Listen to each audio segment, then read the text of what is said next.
नमस्कार दोस्तों, सामान्य ज्ञान ग्रुप परिवार में आपका फिर से एक बार स्वागत है। मैं हूं कुलदीप जहांगीर।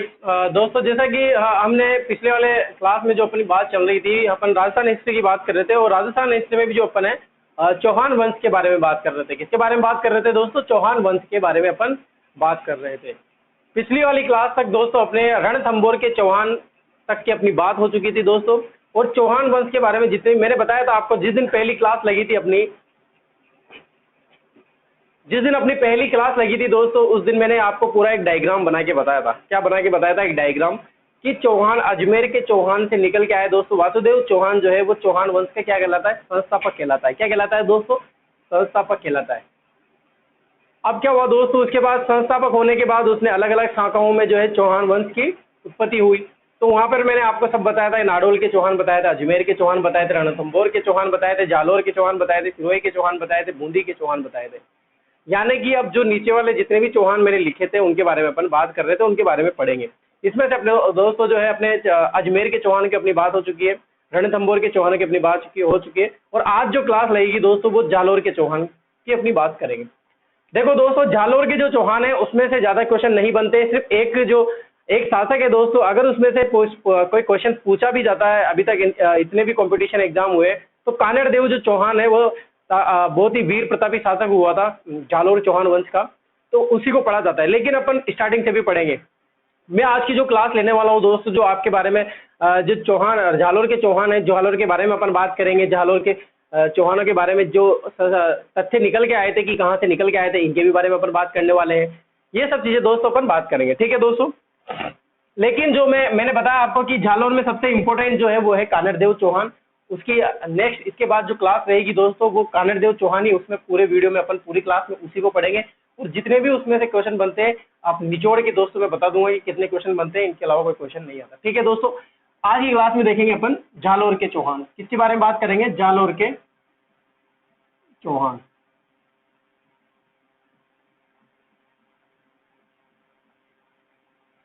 सभी को पता होगा दोस्तों जालोर के चौहानों का संस्थापक किसे कहा जाता है। मैंने आपको बताया था वहां पर कि जालोर के चौहानों का जो संस्थापक है वो कौन है। बताइए दोस्तों, कौन है जालोर के चौहानों का संस्थापक? मैंने आपको ट्रिक भी बताए थे कि कैसे याद करना है आपको। झांकी कैसे याद करना है दोस्तों? देखो जालोर में क्या निकल के आ रहा है? झांकी निकल के आ रहा है। झांकी किनकी दोस्तों? जहां से क्या हो जाएगा? झालोर। और की से क्या हो जाएगा? कीर्तिपाल। कीर्तिपाल क्या है दोस्तों? चौहान वंश का संस्थापक है, झालोर चौहान वंश का। और इनको क्या कहा जाता है दोस्तों? सोनगरा चौहान भी बोला जाता है। क्यों बोला जाता है? देखिए, देखो अपन पहले जालोर की बात कर लेते हैं दोस्तों। जालोर में दो शब्द है दोस्तों, एक निकल के आया जाल। क्या निकल के आया दोस्तों? जाल। और एक निकल के आया लोर।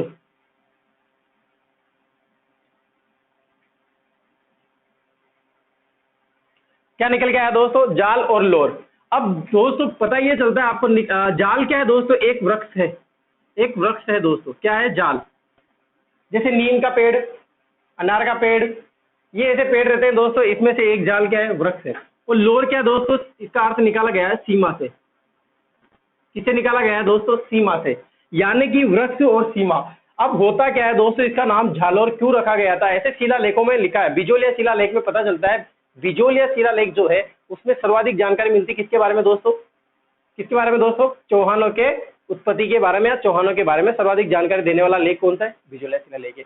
बिजोलिया शिलालेख में दोस्तों जालोर का नाम क्या मिलता है? अभी लिखा दूंगा मैं आपको, पहले बता देते हैं। जालोर का जो नाम मिलता है वो मिलता है जबालीपुर। यानी कि प्राचीन जो शिलालेख है, क्या दोस्तों? प्राचीन जो शिलालेख है, जैसे बहुत सारे शिलालेख है, बिजोलिया शिलालेख में तो क्या मिलता है? जबालीपुर ही मिलता है। ठीक है दोस्तों, ये बात क्लियर हुई।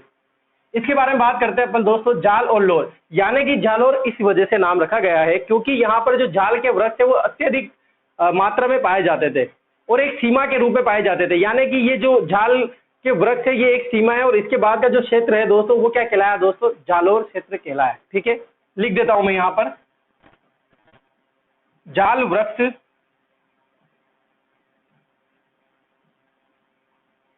की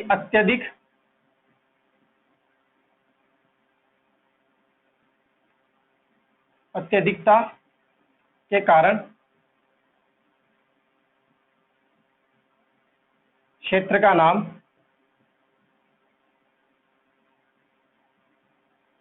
क्या कहलाया दोस्तों? जालोर कहलाया। क्या कहलाया दोस्तों? जालोर कहलाया। या आप ऐसा भी कह सकते हैं कि जो झाल के वृक्ष की जो सीमा वाला क्षेत्र है वो क्या कहलाता है दोस्तों? जालोर कहलाता है। ठीक है दोस्तों, ये बात हुई झाल और लोर की। अब बात करें दोस्तों, मैंने आपको बताया कि बिजोलिया शिलालेख, यानी कौन सा? बिजोलिया,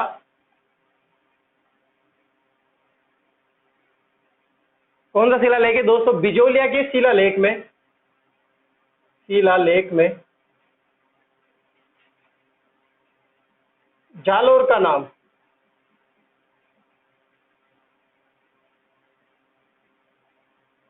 क्या मिलता है दोस्तों? जबालीपुर मिलता है।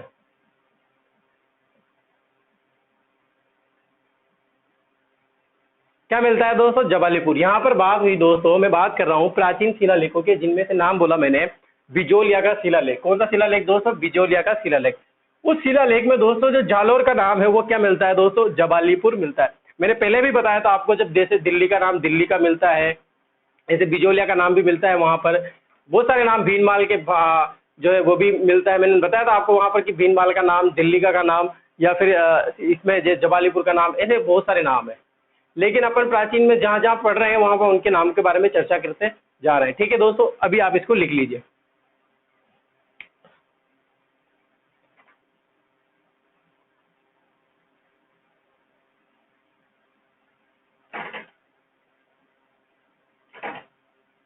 लिख लिया दोस्तों? और देखिए इसमें बात करते हैं अपन। देखो दोस्तों, अब बिजोलिया के जो जालोर का जो किला है उसके बारे में अपन बात करते हैं। जालोर के किले का क्या बोला जाता है दोस्तों? जालोर के किले को, जालोर के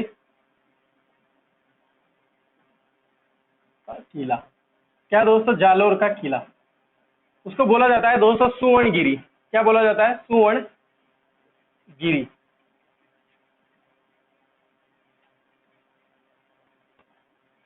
क्या बोला जाता है दोस्तों? सुवर्णगिरी। कंफ्यूज नहीं होना है दोस्तों, तीन तरह के स्वर्ण है दोस्तों। एक तो स्वर्ण नगरी भी है, एक स्वर्ण गिरी भी है, और एक सूर्य नगरी भी है। आप मुझे बताओ, सूर्य नगरी किसे कहा जाता है या स्वर्ण नगरी किसे कहा जाता है? और स्वर्ण गिरी जो है मैंने बता दिया है। आपके लिए एक दोस्तों छोटा सा क्वेश्चन हो जाएगा। पहले एक कॉम्पिटिशन में ऐसे ही क्वेश्चन पूछे जाते थे दोस्तों, जिनके सिटी के नाम या इनके उपनाम पूछे जाते थे। तो जल्दी से आप मुझे कमेंट बॉक्स में लिख के बताना कि स्वर्ण नगरी कौन सी है और सूर्य नगरी कौन सी है। ठीक है दोस्तों, आपके लिए एक होमवर्क है ये। और इसी का ये दोस्तों अपभ्रंश रूप है, अपभ्रंश, या इसी का अन्य नाम है दोस्तों सोनगढ़। क्या नाम है दोस्तों? सोनगढ़।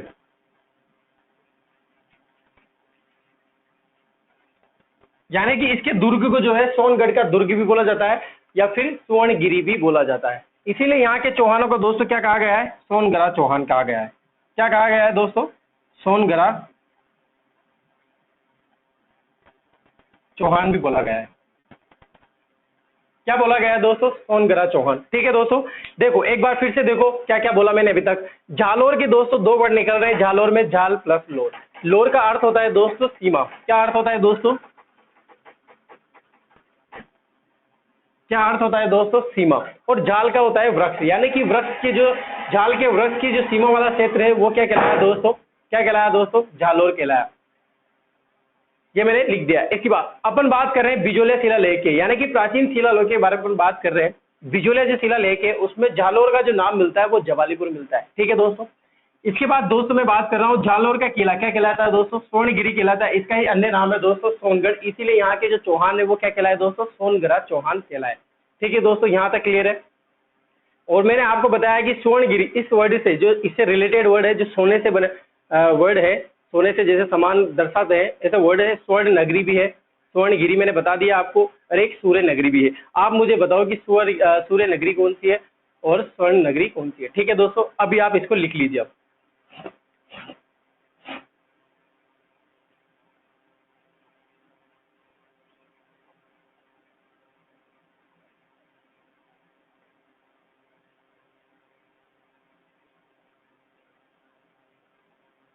मिटा दो दोस्तों। ये बात हुई दोस्तों जालोर के इंट्रोडक्शन के बारे में। जालोर क्या है, जालोर का अर्थ क्या निकलता है, यहाँ पे चौहान जो है वो क्या कहलाए दोस्तों। अब बात करते हैं दोस्तों यहाँ के प्रथम शासक के बारे में।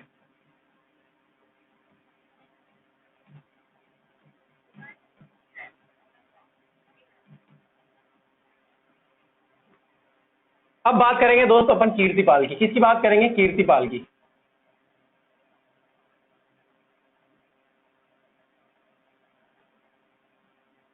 देखो मैंने आपको बताया था कीर्तिपाल के बारे में। कीर्तिपाल कौन है दोस्तों? जालोर के जो चौहान है वहां का संस्थापक कौन है दोस्तों?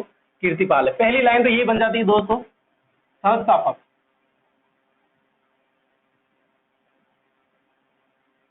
या फिर मूल पुरुष बोल सकते हैं आप।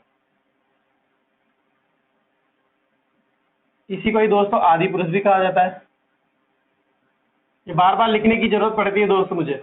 देखो आपने कभी भी नहीं बोला कि सर इनको मत लिखा करो बार बार, संस्थापक हम समझ जाते हैं कि वही मूल पुरुष होता है, वही आदि पुरुष होता है।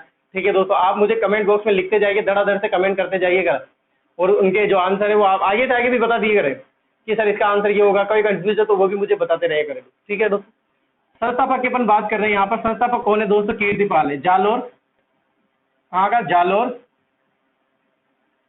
के चौहान वंश का।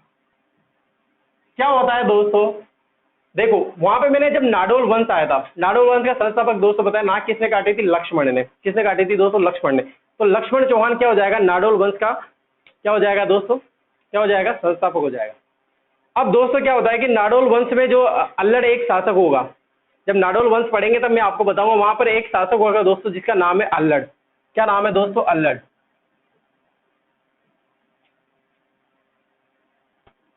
अल्लड़ का सबसे छोटा पुत्र, सबसे छोटा पुत्र कौन रहता है दोस्तों? कीर्तिपाल रहता है। और अल्लड़ कौन है दोस्तों? नाडोल, नाडोल चौहान का, नाडोल चौहान शासक। यानी कि दोस्तों जो कीर्तिपाल आया है वो कहां से आया दोस्तों? नाडोल के चौहानों से अलग हुए। और दोस्तों आपको भी पता होगा जो नाडोल जो चौहान है, नाडोल के जो चौहान है वो बहुत छोटे हैं, क्योंकि दोस्तों वहां पर क्या हुआ था कि वहां के जो शासक है वो निकल कर आ गए थे। कहां पर दोस्तों? जालोर आ गए थे। और जालोर में ही दोस्तों उन्होंने क्या करा था दोस्तों? चौहान वंश की जो है वो क्षेत्र को बढ़ाया था, या चौहान वंश को यहाँ पर उत्पत्ति की थी। ठीक है दोस्तों, ये बताएंगे जब अपन नाडोल पढ़ाएंगे। नाडोल को वैसे पढ़ाने की कोई जरूरत नहीं, वहां पर एक भी ऐसा शासक नहीं हुआ जिसको कोई जो महान शासक हो या फिर ऐसा कोई शासक हो। बस एक क्वेश्चन बनता है नाडोल में कि यहाँ का संस्थापक कौन कहलाता है, ये एक क्वेश्चन बनता है, इसके अलावा कोई भी क्वेश्चन वहां पर नहीं बनता है। अब वहां से दोस्तों अल्लड़ आ जाता है। अल्लड़ का सबसे छोटा पुत्र, तीसरा पुत्र रहता है दोस्तों कौन? कीर्तिपाल। कीर्तिपाल यहाँ आ जाता है जालोर के क्षेत्र में। जालोर के क्षेत्र में आने के बाद दोस्तों यहाँ पर क्या कर देता है? संस्थापक की नींव रख देता है, चौहान वंश की नींव रख देता है। सबसे छोटा पुत्र कौन रहता है दोस्तों? कीर्तिपाल। ठीक है दोस्तों, पता चला कि कीर्तिपाल कौन था। अब दोस्तों जब ये यहाँ आता है, कहां पर? जालोर आता है, तो यहाँ पर देखता है कि किसका वंश जो कार्य करता रहता है या फिर यहाँ पर किसका राज रहता है। तो दोस्तों परमार वंश का यहाँ पर मैंने बताया था आपको, वहां पर प्रतिहार, परमार, चालुक्य, चौहान, तीन पुत्रों का जन्म होता है दोस्तों एक ऋषि मुनि से। वो अग्निवंश से बताया था दोस्तों। याद है आपको? पूरा मैटर याद है, पूरा डायग्राम याद होगा आपको, बिल्कुल एक तरह से बताया था मैंने, प्रतिहार, परमार, चालुक्य, चौहान। तो जब ये यहाँ आता है जालोर, तो जालोर आने के बाद देखता है यहाँ पर किसका शासन हुआ करता है दोस्तों? परमार वंश का। तो अपन लिख सकते हैं यहाँ पर, पहले जालोर में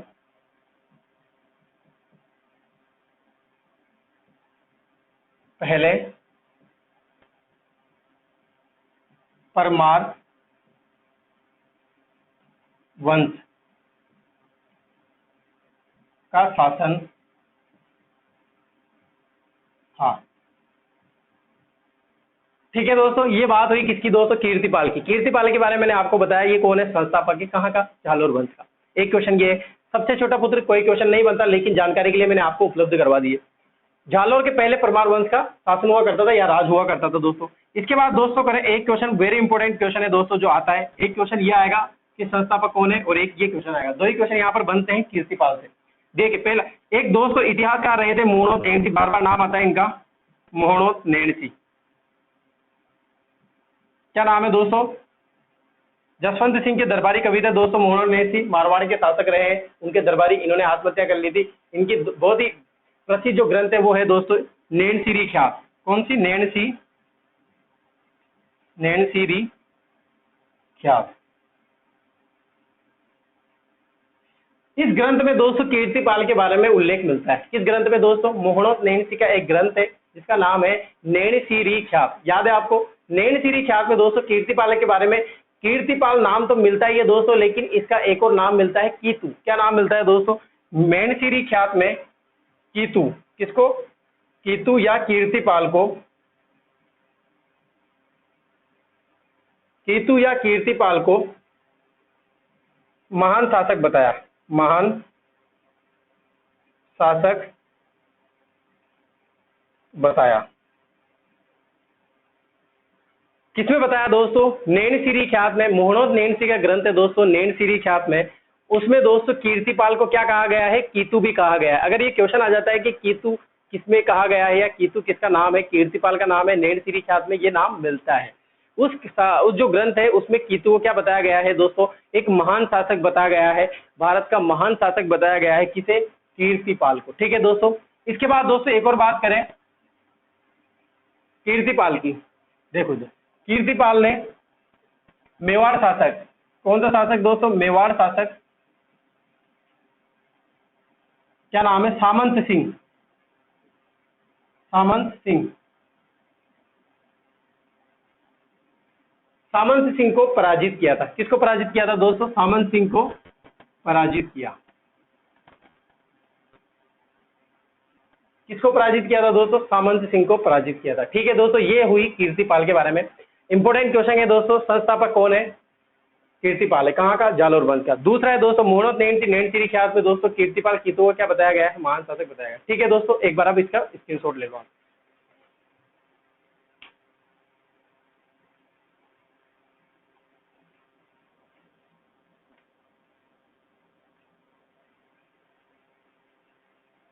मिटा दो दोस्तों।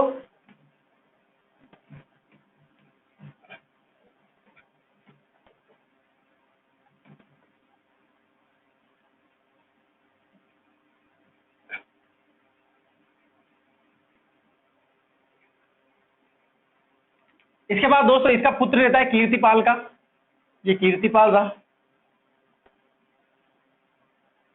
कीर्तिपाल का दोस्तों पुत्र रहता है समर सिंह। क्या नाम रहता है दोस्तों? समर सिंह। ये कहाँ का शासक बनता है दोस्तों? शासक बना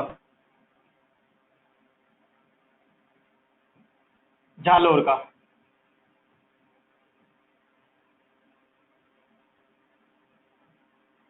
कहाँ का शासक बना दोस्तों? जालोर का शासक बनता है समर सिंह। किसके बाद? कीर्तिपाल के बाद।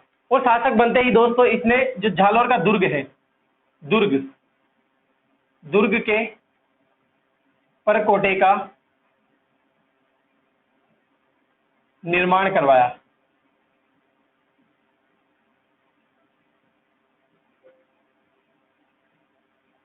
बहुत इंपॉर्टेंट क्वेश्चन बनता है दोस्तों, जालोर का जो दुर्ग है, जो परकोटा है, उसका निर्माण किसने करवाया था दोस्तों?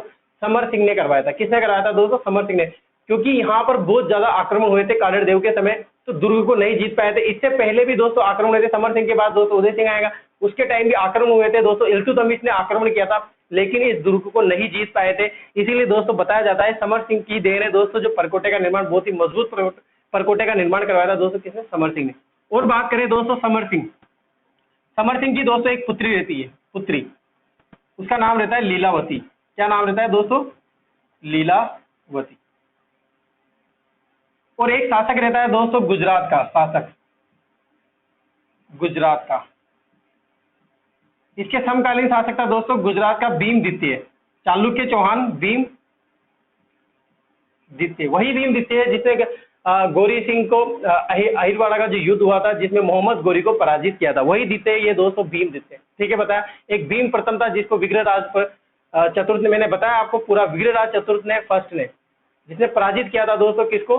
गुजरात के शासक, चालुक्य शासक भीम प्रथम को। और ये दोस्तों जो है भीम द्वितीय।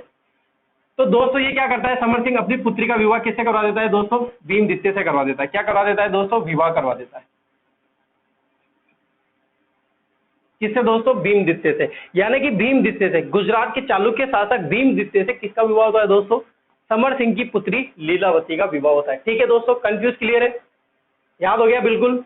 शासक बना कहाँ का? जालोर का। किसके बाद? कीर्तिपाल के बाद। कीर्तिपाल का पुत्र है दोस्तों समर सिंह। दुर्ग के परकोटे का निर्माण करवाया था। वेरी इंपॉर्टेंट क्वेश्चन बनता है। दुर्ग के परकोटे का निर्माण करवाया था समर सिंह ने, और इसकी पुत्री रहती है दोस्तों लीलावती। लीलावती का जो है विवाह करवा देता है वो गुजरात के चालुक्य शासक किससे, भीम द्वितीय से। ठीक है दोस्तों, अभी लिख लो इसको।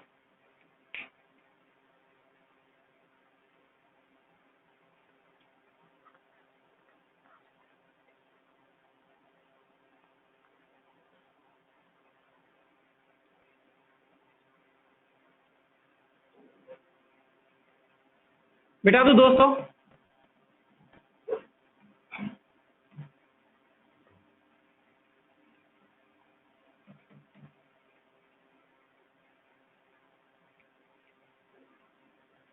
देखो अब बात करें दोस्तों उदय सिंह की। उदय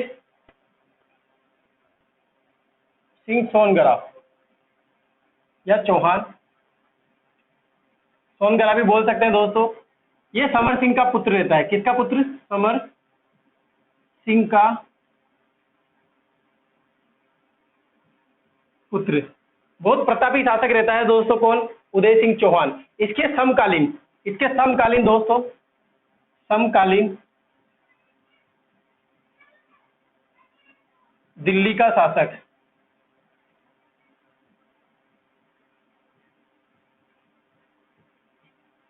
कौन है दोस्तों, इल्तुतमिश।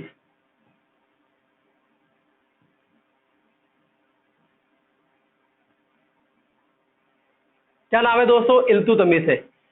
उदय सिंह चौहान दोस्तों, इल्तुतमिश, इसीलिए मैंने समकालीन यहाँ पर इसलिए लिखा है क्योंकि इल्तुतमिश ने दोस्तों आक्रमण किया था दोस्तों, कहाँ पर, झालोर दुर्ग पर। असफल आक्रमण किया था, परेशान हो गया था दोस्तों। क्या होता है दोस्तों, समर सिंह का पुत्र रहता है उदय सिंह। अब इल्तुतमिश दोस्तों क्या आता है कि आक्रमण करने की सोचता है, अपनी शाही सेना को लेकर कहाँ आ जाता है दोस्तों, झालोर आ जाता है। और पहाड़ी चलते चलते चलते चलते जाते रहते हैं, चलते जाते रहते हैं, कोई होता कुछ नहीं है, चलते जाते रहते हैं। और क्या आएगा दोस्तों, चलते चलते क्या आएगा, पसीना आएगा और थक जाएंगे, पानी वानी कुछ भी नहीं मिलता उनको। परेशान हो जाती है दोस्तों इल्तुतमिश की शाही सेना, और खुद इल्तुतमिश भी परेशान हो जाता है और वहां पर बैठ जाते हैं, डूंगर में बैठ जाते हैं दोस्तों, और ये देखते रहते हैं। लेकिन दोस्तों उदय सिंह चौहान जो है वो क्या करते हैं, ये नजारा देखते रहते हैं, अपने उससे देखते रहते हैं, जूम कर करके देखते हैं, फोटो वोटो खींच के अपनी रानी को बताते रहते हैं कि यार देखो माहौल चल रहा है, मैं तो यहाँ पर गजे हुई है, तो मेरे किले के तक ही नहीं पहुंच पा रहे, मुझसे क्या पहुंचेंगे ये पर। इल्तुतमिश दोस्तों परेशान हो जाता है, इसकी शाही सेना है जो बिल्कुल परेशान हो जाती है, भूख प्यास से तड़पती रहती है, इनको खाना वाना कुछ भी नहीं मिलता है, और ये दोस्तों हार मान जाते हैं। और ऐसा बताते हैं दोस्तों, उदय सिंह की एक तरह से ये जीत थी। और उदय सिंह ने दोस्तों, एक मुस्लिम ग्रंथ है दोस्तों, उसमें बताया गया है कि उदय सिंह ने दोस्तों क्या है, इल्तुतमिश को है वो पराजित किया था और संधि करने के लिए मजबूत किया था। संधि करने के लिए दोस्तों मजबूर किसने किया था दोस्तों, उदय सिंह चौहान ने किया था। उदय सिंह सोनगरा ने इल्तुतमिश को संधि करने के लिए मजबूर किया था। और इल्तुतमिश यहाँ से बातचीत करके उसको अकेले बुलाया कि चलो ठीक है, मैं कार भेज रहा हूँ, तुम तो चढ़ नहीं पाओगे यहाँ तक। तो दोस्तों कीर्तिपाल क्या है, अपनी कार भेज देता है और उस इल्तुतमिश को बिठा कर ले आते हैं, और इल्तुतमिश को खाना वाना खिलाते हैं और संधि कर लेते हैं, और वापस उसको दिल्ली भेज देते हैं कि मेरी गाड़ी में चल जाओ, आप तो थक गए होंगे, यहाँ पर आपकी बस की बात में नहीं है। ऐसा महान शासक था दोस्तों उदय सिंह चौहान, जिसने इल्तुतमिश को परेशान कर दिया था और उसको पराजित भी किया था। तो ये बात यहाँ पर लिखने की कोई या फिर नहीं लिखने की। ठीक है दोस्तों, देखो इधर देखो, देखो आप तो जो मैं बोलता हूँ तो आपको याद रहता भी नहीं होगा। देखो इधर क्या होता है, दिल्ली का शासक कौन रहता है दोस्तों, इल्तुतमिश। और उदय सिंह चौहान कहाँ का शासक रहता है दोस्तों, झालोर के चौहान का शासक रहता है उदय सिंह, समर सिंह का पुत्र रहता है ये। ठीक है दोस्तों, इल्तुतमिश ने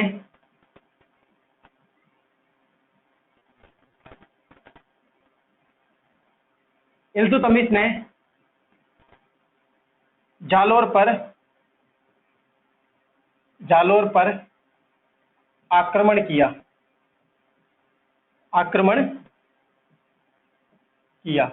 ठीक है, तथा उदय सिंह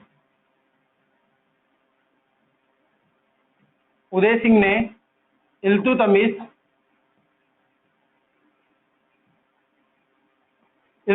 को पराजित किया। वह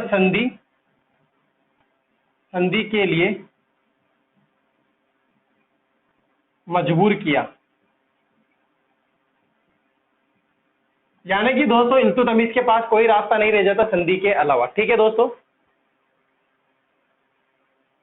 इल्तुतमिश के पास दोस्तों कोई रास्ता नहीं रह जाता है कि वो संधि के अलावा क्या करें। ठीक है दोस्तों, ये बात हुई किसकी, उदय सिंह की बात। अब होता क्या है दोस्तों, ये जो जानकारी है किस कौन सी जानकारी, ये वाली जो मैंने लिखी है अभी, देखो इधर ये वाली जानकारी, इल्तुतमिश का मैटर, ये दोस्तों एक ग्रंथ है दोस्तों, उस ग्रंथ का नाम लिख लेना आप, ताज ए निसार, ताज ए निसार।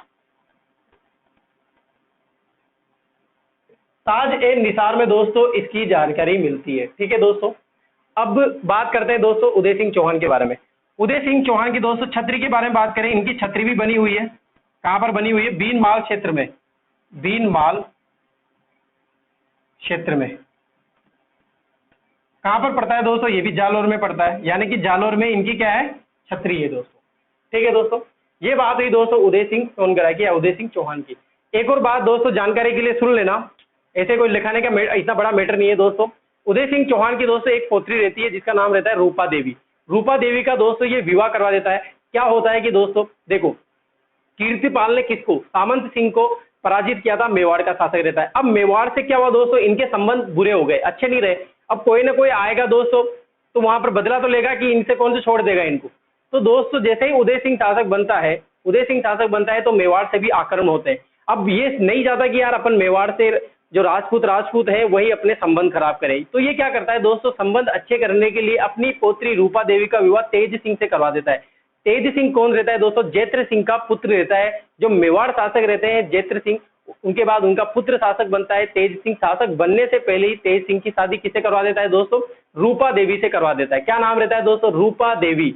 रूपा देवी कौन है दोस्तों, ये रहती है दोस्तों उदय सिंह सोनगरा की पुत्री रहती है, पौत्री रहती है। ठीक है दोस्तों, ये बात हुई दोस्तों उदय सिंह सोनगरा की, उदय सिंह चौहान की। ठीक है दोस्तों, आराम से समझ में आया होगा, एक एक चीज क्लियर हुई होगी। समकालीन दिल्ली का शासक था दोस्तों इल्तुतमिश। ताज ए निसार दोस्तों एक मुस्लिम ग्रंथ है, उस ग्रंथ में दोस्तों इल्तुतमिश के बारे में बताया गया है। उदय सिंह सोनगरा ने इसको पराजित किया था तथा संधि के लिए मजबूर किया था, आक्रमण हुआ था दोस्तों इल्तुतमिश का। और दोस्तों छतरी की बात करें, इनकी छतरी बनी हुई है कहां पर, बीनमाल क्षेत्र में, यानी कि जालौर में ही इनकी छतरी है। ठीक है दोस्तों, अब आप लिख लीजिए।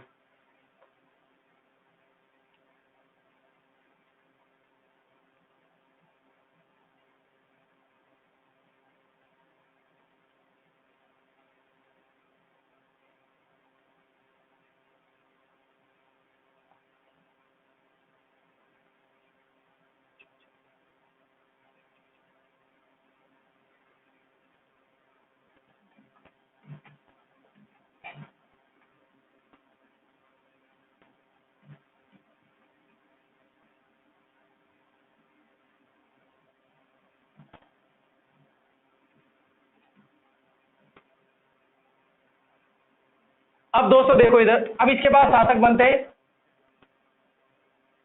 सामंत सिंह बनते हैं दोस्तों, चाचक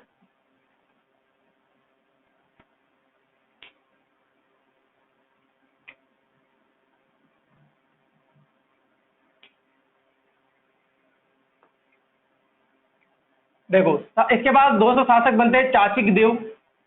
कौन, चाचिक देव। और इसके बाद दोस्तों इनका एक पुत्र रहता है सामंत सिंह।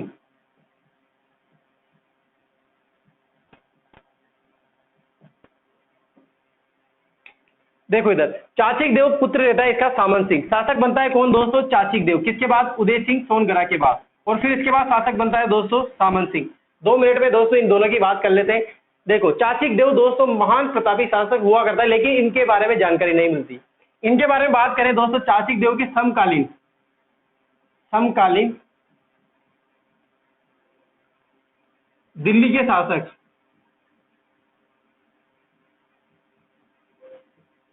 कौन रहते हैं दोस्तों, एक तो रहता है नसरुद्दीन शाह, बलबन रहते हैं, बलबन। और इनके शासक दोस्तों सामंत सिंह की बात करें तो सामंत सिंह दोस्तों क्या है, शासक बनता है। और शासक बनते ही दोस्तों इनके जो समकालीन जो शासक रहते हैं उनका नाम था जलालुद्दीन खिलजी, यानी खिलजी वंश की जो है वहां पर नींव रख जाते हैं और खिलजी वंश का जो राज हो जाता है दिल्ली पर। तो जलालुद्दीन खिलजी दोस्तों क्या है, उनकी जैसे 1296 का समय आता है, 1296 में अलाउद्दीन खिलजी जो है वो जलालुद्दीन की हत्या कर देता है और उसके बाद शासक बन जाता है दिल्ली का। और ये जो है सामंत सिंह दोस्तों जो क्या है वृद्ध हो जाता है। वृद्ध होने के बाद क्या करेगा कि अपने बेटे को क्या करे यार कि मैं तो नहीं संभाल सकता। अलाउद्दीन खिलजी तो क्या है दोस्तों साम्राज्यवाद नीति के लिए निकला है और पूरा विश्व जो है वो जीतने के लिए निकला हुआ है। तो मैं कैसे जीत पाऊंगा या फिर मैं कैसे सामना कर पाऊंगा। चाचिक देव दोस्तों क्या रहता है, समकालीन दिल्ली का शासक रहता है बलबन। तो लेकिन इसके टाइम दोस्तों बलबन ने कभी भी वहां पर आक्रमण नहीं किया था, लेकिन बलबन ने दोस्तों सामंत सिंह के समय आक्रमण किया था। तो ये असफल आक्रमण था, यहाँ पर कोई इतनी बड़ी बात नहीं कि जो बताने लायक हो। तो सामंत सिंह का आप दोस्तों इतना सा याद रखना कि सामंत सिंह ने, इनके समकालीन बात करें दोस्तों, इसके समकालीन बात करें, जलालुद्दीन और अलाउद्दीन, दो शासक हुए थे दिल्ली के। लेकिन जैसे अलाउद्दीन शासक बनता है, ये वृद्ध हो चुके होते हैं, तो ये क्या करते हैं दोस्तों, अपने पुत्र, इनका पुत्र रहता है दोस्तों, प्रतापी पुत्र रहता है कानड़ देव। कानड़ देव की यहाँ पर वेरी इंपॉर्टेंट अपन बात करने वाले हैं, और शासक जो है सबसे ज्यादा महत्वपूर्ण है कानड़ देव। कानड़ देव को दोस्तों ये अपने जीते जी वहां का शासक घोषित कर देते हैं, वहां का शासक बना देते हैं, कहाँ का, जालोर का। और खुद जो है वो आराम करने लग जाते हैं। और अलाउद्दीन खिलजी के वर्सेज किसके मध्य युद्ध होंगे दोस्तों, कानड़ देव के मध्य। तो मेन इंपॉर्टेंट कौन दोस्तों, सामंत सिंह ने अपने पुत्र शासक प्रतापी शासक कानड़ देव को जो है वहां का शासक बना दिया था। दोस्तों जब कानड़ देव जब युवराज था, तभी उसने अलाउद्दीन खिलजी की जब सेना आ रही थी गुजरात से, तो उसको भी लूट लिया था। तो कानड़ देव तो प्रतापी था ही दोस्तों, उसको तो बनना ही था वहां का शासक। आज के लिए दोस्तों इतना ही काफी। कल से दोस्तों आज की क्लास में इतना इंट्रोडक्शन है एक तरह से जालोर का, और जालोर के बारे में एक दो क्वेश्चन बनते हैं आज की क्लास में, और वो भी आए नहीं आए वो भी इतना फैक्ट बात नहीं है। कानड़ देव से ज्यादा क्वेश्चन आते हैं। ठीक है दोस्तों, कल के लिए बात करेंगे अपन। लाइक कमेंट जरूर करें, शेयर करते रहिए अपने दोस्तों वीडियो को। ठीक है दोस्तों, थैंक यू।